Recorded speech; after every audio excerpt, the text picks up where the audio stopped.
Ini kira-kira apa challenge-nya di tahun depannya di dunia bisnis, dunia startup? Ya kan. Oh. Makanya kalau buat karyawan justru challenge-nya adalah gimana kita bisa secure income kita nih. Karena rata-rata orang yang mulai melek insurance ini orang tadinya tuh kan gak aware dan mungkin kita punya saudara, keluarga, temen dan ternyata daripada nanti digarap sama yang lain better lewat kita aja.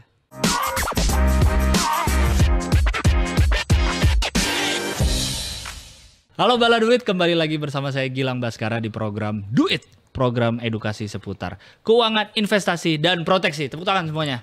Yes. Guys, program terbaik yang ada di YouTube. Tidak ada yang mengalahkan kami soal investasi, keuangan, dan proteksi. Karena kan saking baiknya nih, kemarin ada di episode awal-awal ada episode tentang menikah dulu atau mapan dulu. Dari episode itu saya nikah beneran sekarang.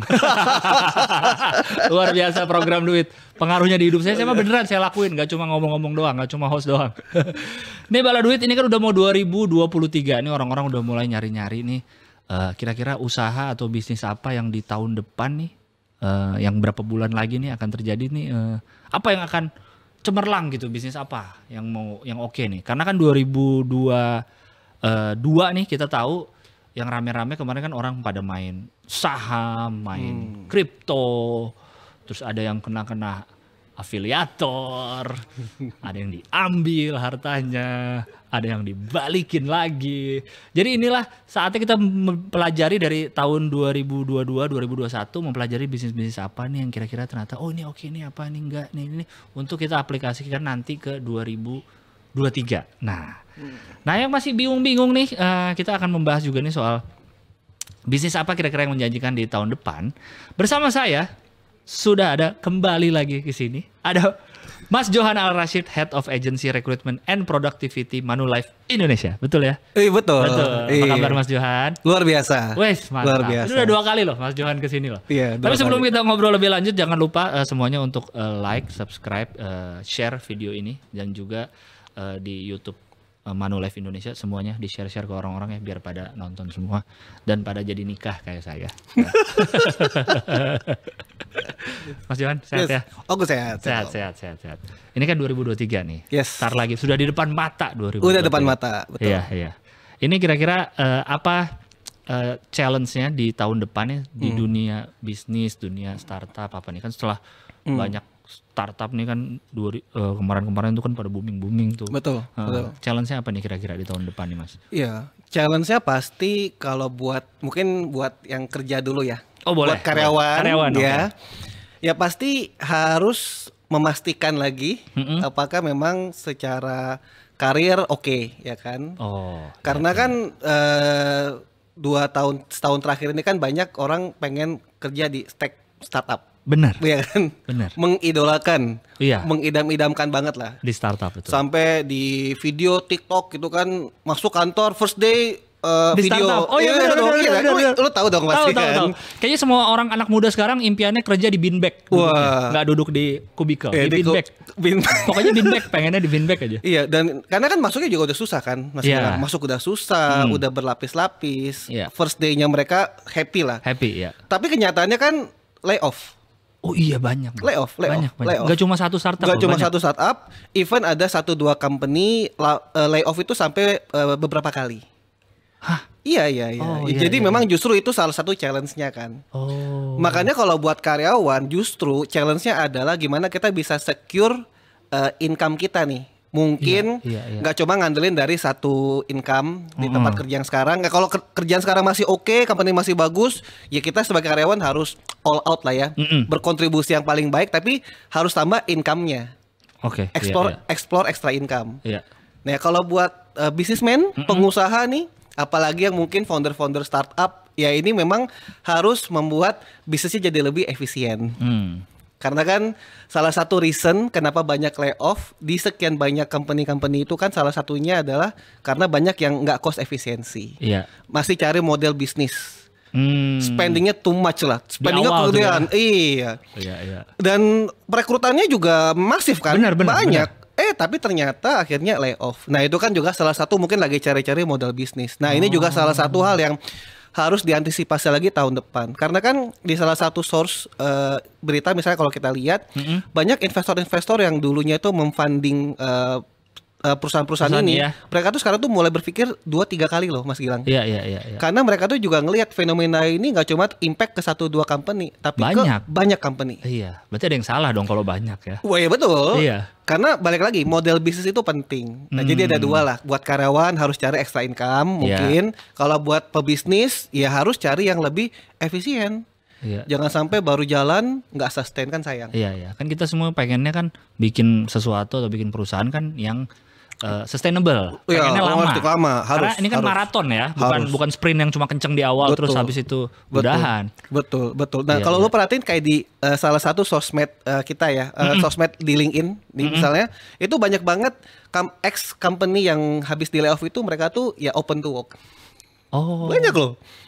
Open to work dengan skill yang bagus banget loh, Mas. Ini bukan skill orang-orang yang kurang bagus. Iya, skillnya di market bagus semua. Yang di layoff tuh yang skill bagus-bagus ya. Jadi kebayang dong, talent kita tuh sebetulnya udah segitu banyak. Dan jangan lupa, kita itu sekarang angkatan kerja sekarang itu masih tetap compete sama angkatan kerja tahun lalu sama 2 tahun sebelumnya. Karena pandemi yang masih belum dapat kerjaan. Oh iya. Wow, berarti sebenarnya 2023 ini lumayan challenging ya. Oh, tough, very tough. Lumayan tough. Ya. Yes. Saya jadi mikir-mikir sendiri nih. Jadi ngeri juga.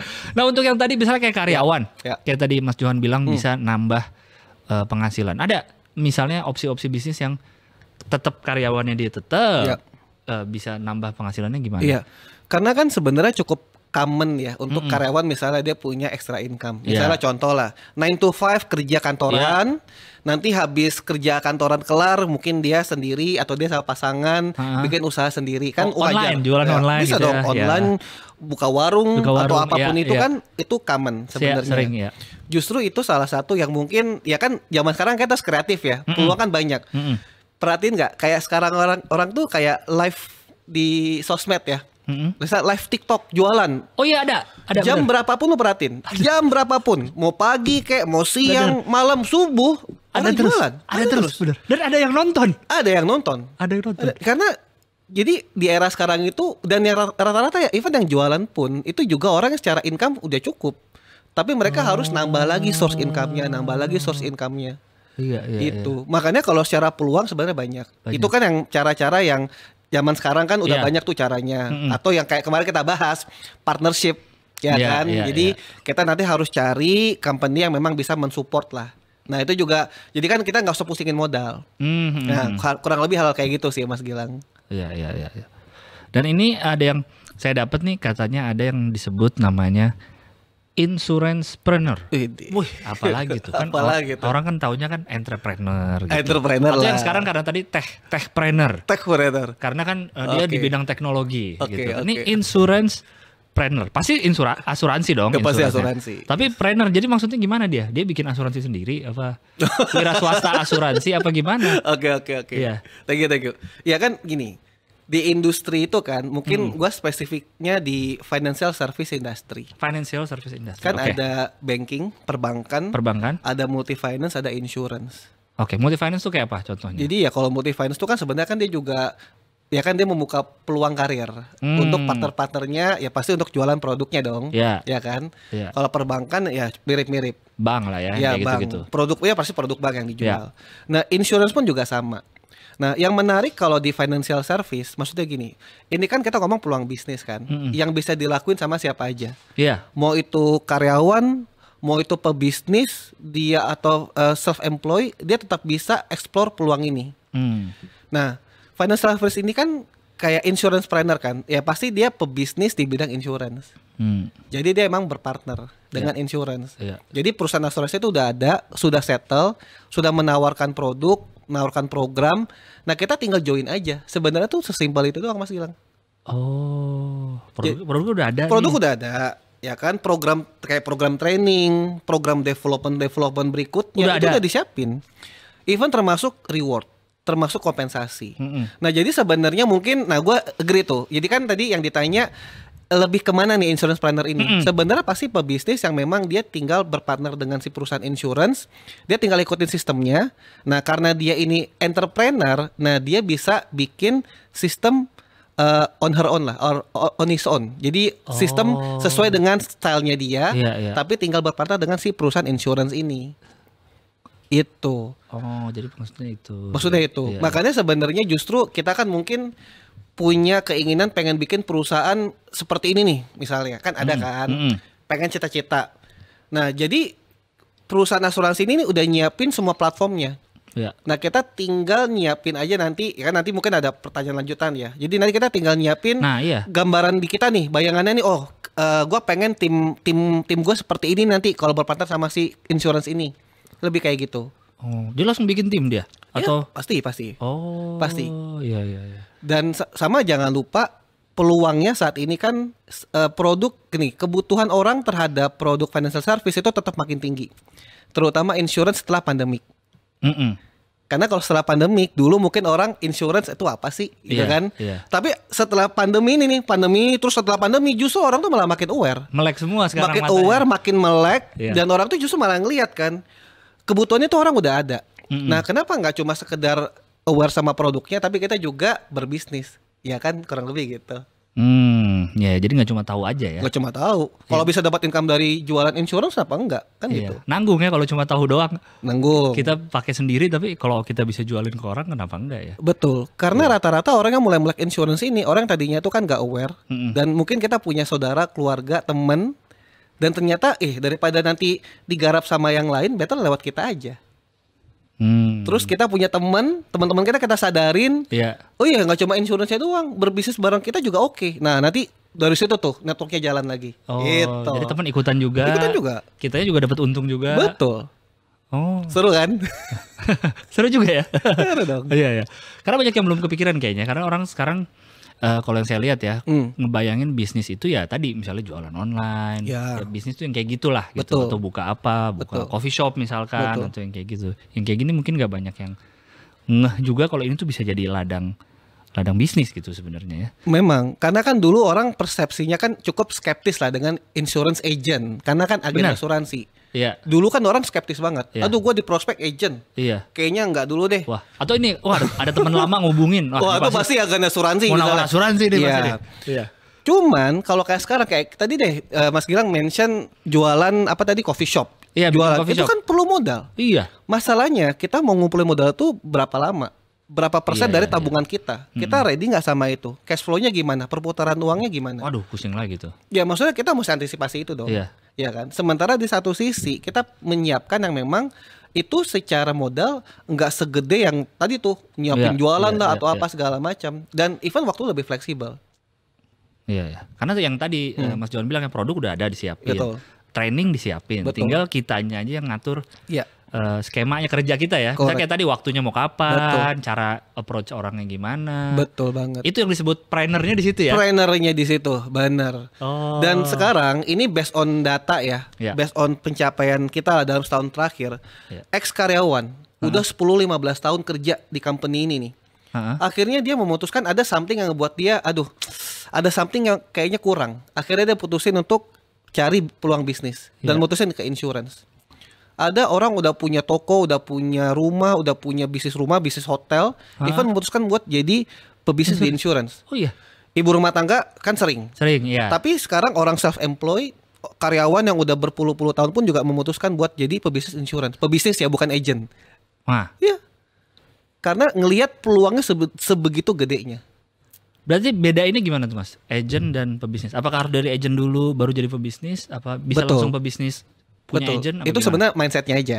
Kayak kan kalau buat masuk jadi agent kan dia cuma jualan pribadi, hanya memikirkan sendiri. Gak memikirkan untuk gimana kita mendevelop rame-rame. Tim, ya. Kan emang prinsipnya yang namanya berbisnis di insurance itu kan ya kita itu kan membantu orang punya proteksi keuangan kan. Nah ini kan daripada sendirian single factor, better kita sama-sama satu tim biar jangkauannya lebih banyak lagi. Nah mindset itu yang kita sebenarnya dorong nih, ya kan, kayak di kita kan kita dorong itu. Jadi orang juga waktu join ke kita gak cuma mikirin jadi agent, tapi mikir sebagai pebisnis. Makanya itu kita punya support system semua itu kita udah arahnya udah kesana semua Mas Gilang. Ya berarti kayak yang tadi Mas Johan bilang kan yang ikut bisnis asuransi macam-macam tadi backgroundnya. Background macam-macam. Berarti nggak harus punya ini ya kayak kan katanya nggak semua orang tuh bisa berbisnis kan. Ada yang punya emang dia bakatnya entrepreneur gitu. Emang ada yang ya emang saya emang karyawan aja lah gitu. Gimana tuh nyarinya? Apa semua orang bisa gitu atau bisa dilatih atau kan ada trainingnya tadi ya? Apa gimana? Apa dia harus merasa kayaknya gue nggak punya jiwa bisnis itu deh. Apa gue bisa ikutan apa jadi insurance trainer ini? Iya. Jawaban pertama pasti bisa dilatih dan itu bisa banget. Ya, asal mau aja ya. Asal mau. Yang kedua emang pasti orang itu tergantung kebutuhan kan. Biasanya orang itu kalau udah terdesak secara finansial, dia akan cari another opportunity. Betul. Iya kan. Ada juga orang yang emang dia udah willing, dia udah sadar. Memang gue harus nambah duit kok. Iya. Makanya ini rata-rata kebanyakan itu adalah orang kalau join itu mostly part timer. Dia itu punya kerjaan di tempat kerja yang sekarang. Ya punya gajian, tapi income-nya kurang. Mau nambah. Daripada jualan buka toko harus ngawasin lagi, spend waktu lagi. Nah better dia di insurance. Karena semua support system kita semua application based. Jadi monitoring meeting fleksibel, bisa hybrid, bisa online only or offline. Kalau mau yang seru-seruan, bisa juga. Jadi itu kebanyakan yang ngebuat pada saat mereka join kan part timer kan nggak ninggalin income yang lama. Masih ada. Masih ada. Iya. Terus ngerasa nih, bulan pertama kok gua masuk income-nya dapat nih masuk di ke rekening kan. Iya. Bulan kedua kok makin enjoy, income-nya nambah terus. Bulan ketiga juga sama. Someday akan ada satu titik di bulan-bulan tertentu income-nya tuh mulai nyamain income dari tempat yang lama. Iya. Nah nanti dia harus mutusin tuh, ini aja nih masih part time ya, belum fokus banget. Income-nya udah menyamai. Apalagi kalau misalkan kita fokus itu.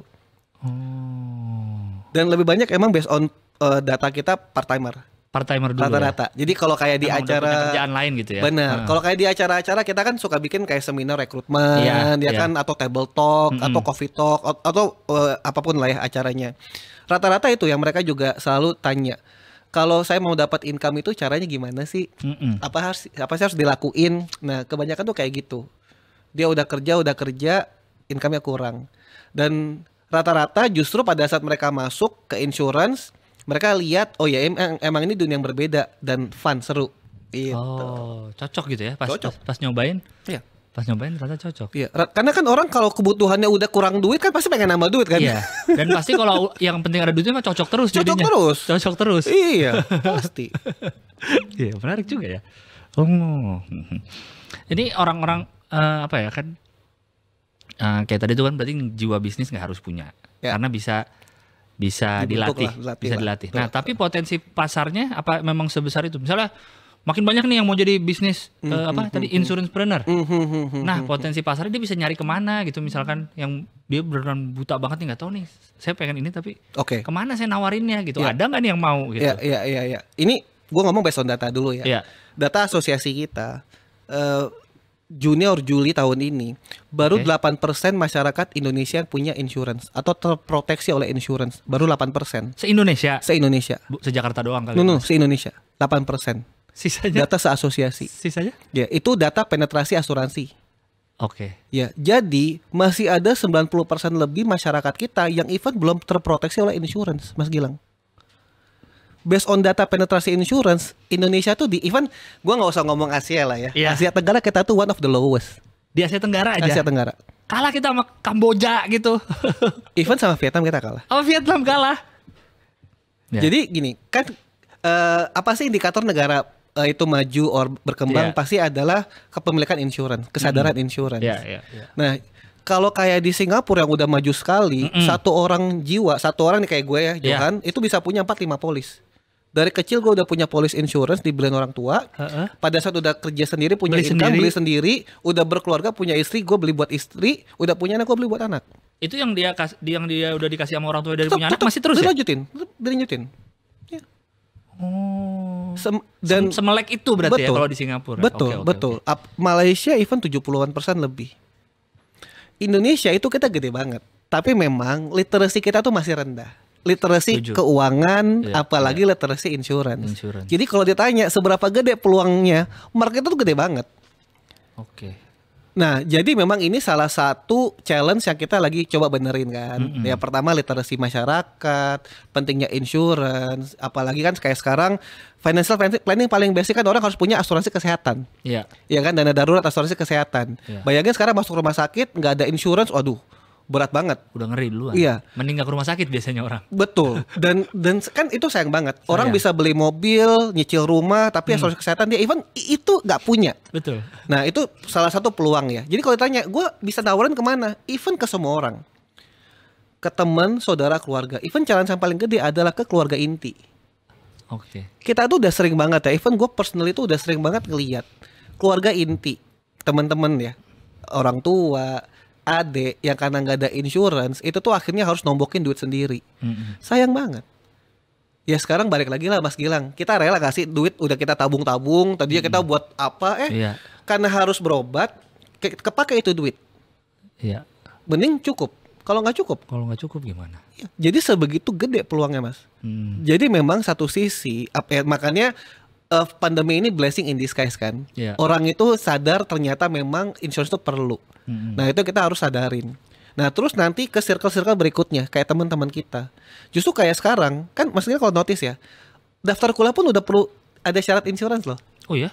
Iya, Syarat dari kampusnya? iya harus ada asuransi loh. Karena kalau ada apa-apa gitu ya. Iya, terutama asuransi kesehatan. Udah harus ada. Jadi itu salah satu agar kita tuh makin aware lah. Dan kalau dilihat lagi sebenarnya kesadarannya adalah nanti ke circle terutama habis itu kan keluarga inti udah beres ke teman ya. Paling enggak keluarga intinya teman kita. Jadi terproteksi.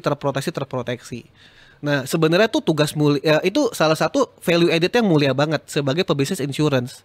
Kita nggak cuma dapat income loh Mas Gilang. Benar. Tapi kita juga membantu menyelamatkan jiwa orang itu agar terproteksi terhindar dari bencana finansial. Sebegitu bagusnya loh sebagai insurance planner. Berarti udah jiwa orang secara kesehatannya diproteksi, secara keuangannya juga diproteksi. Betul. Jadi efeknya banyak kemana-mana ya. Efek kemana-mana. Even manfaat insurance itu nggak cuma buat di kesehatan. Ada sakit kritis. Oh iya benar. Ada untuk manfaat kalau misalkan terjadi resiko yang kita nggak inginkan lah. Iya. Sebegitu bermanfaatnya. Nah orangnya kan emang keburu dulu antipati banget kan, karena insurance lah mungkin ada hal-hal yang mungkin kurang tepat dulu dijelaskan oleh agent yang zaman dulu. Iya. Nah yang sekarang ini yang kita benerin.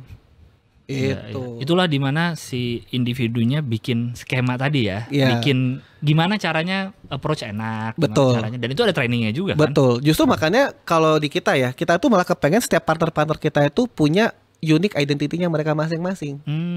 Oh mungkin timnya gue ini lebih cocok ke anak-anak muda. Misal kan. Mungkin enggak, aku biasanya ini kok yang ibu-ibu rumah tangga muda misalnya. Jadi itu yang kita coba cocok-cocokin. Jadi itulah disitulah kita secara individu berperan ya. Betul. Karena balik lagi kalau percuma kan udah disiapin perusahaan produknya, disiapin training, kalau orangnya nggak geraknya oke juga tetap nggak perform lah. Ya memang tergantung orangnya kembali juga. Kembali lagi. Jangan sampai apa namanya udah dikasih produk, udah dikasih training, tapi kitanya merasa malah nunggu mana nih market mana nih kliennya nggak datang ya. Kalau kitanya nggak nyari, sama aja. Bayangin ya kita sekarang aplikasi training pun juga tinggal di aplikasi kok. Trainingnya juga di aplikasi. Modul-modul semua tinggal cek di handphone, sesimpel itu. Nanti mau ngajak teman, linknya tinggal kita share aja lewat aplikasi juga. Ke si teman itu. Iya. Dia baca-baca. Tinggal isi, daftar udah. Segitu gampangnya. Oh iya. Karena mungkin kebanyakan mindset orang tuh ya tadi agen tuh ketemu, diajak ngobrol-ngobrol, tahu-tahu ujung-ujungnya menawarin asuransi. Itu. Nah, itu ada juga skill-skill yang nanti kita akan develop di situ. Itu nanti diajarin. Betul. Iya. Itu. Menarik. Jadi Bala Duit simpulannya ini 2023 yang tadi di awal Mas Johan bilang memang terlihatnya nih kayaknya penuh tantangan sekali nih ya. Apalagi di tahun ini tadi ada layoff di mana-mana kayak gitu dan segala macamnya. Tapi tetap ada peluang-peluang yang bisa kita ambil. Salah satunya yang bisa dipelajari adalah tadi insurance planner, bisnis asuransi. Wah, oke, mantap. Terima kasih Mas Johan ya. Sama-sama. Atas penjelasannya ya. Kira-kira bakal ketemu lagi nggak kita nih? Nggak tahu, tergantung produser. Oh, kita tergantung ya. Oke. Untuk Bala Duit yang punya pertanyaannya sekali lagi seputar finansial, keuangan, proteksi, investasi yang kayak gitu-gitu, langsung aja ke Twitter dan Instagram @duit_. Metro TV ya. Bisa juga masuk ke website Manulife Indonesia.